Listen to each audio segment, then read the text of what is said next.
పొగుడుతాం. ఇదిగో యేసుక్రీస్తు వారు ఈ లోకంలో ఉన్నప్పుడే, తండ్రి నీ పని నేను పూర్తి చేశాను, ఇప్పుడు లోకం పుట్టక మునుపు నీ దగ్గర ఏ మహిమ ఉందో ఆ మహిమ ఇప్పుడు ఇచ్చే నాకు. ఎఫెసీయులకు రాసిన పత్రికలో మనం చూసిన మాట అదే.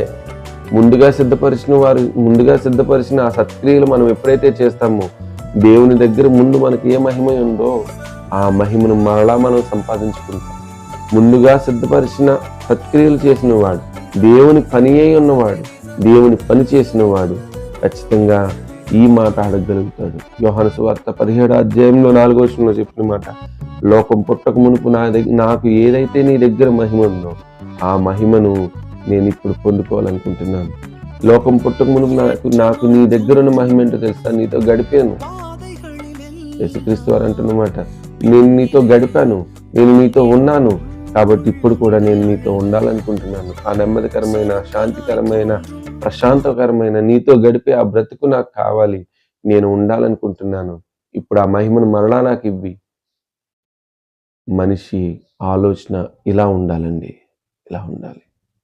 ఎప్పుడైతే మన ఆలోచన ఇలా ఉంటుందో ఖచ్చితంగా మన జీవితానికి అర్థం ఉంటుంది.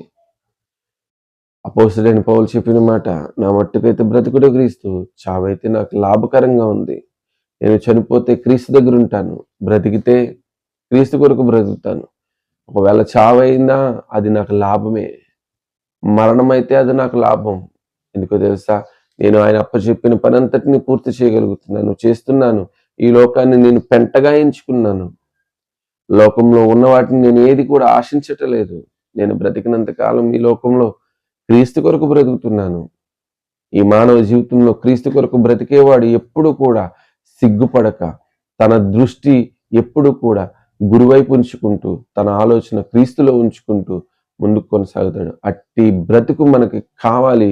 ఆ బ్రతుకును, క్రీస్తును ఎప్పుడు కూడా మనం విడిచిపెట్టకూడదు. అది ఎందుకో తెలుసా?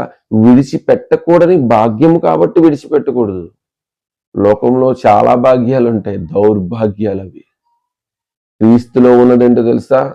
శ్రేష్టమైన భాగ్యం, మహిమకరమైన భాగ్యం. అట్టి భాగ్యాన్ని కోరుకుందాం, అట్టి విలువలని క్రీస్తులో సంపాదించుకుందాం. దేవుడి మాటలను మీ వినికిడిలో దీవించి ఆశీర్వదించును గాక.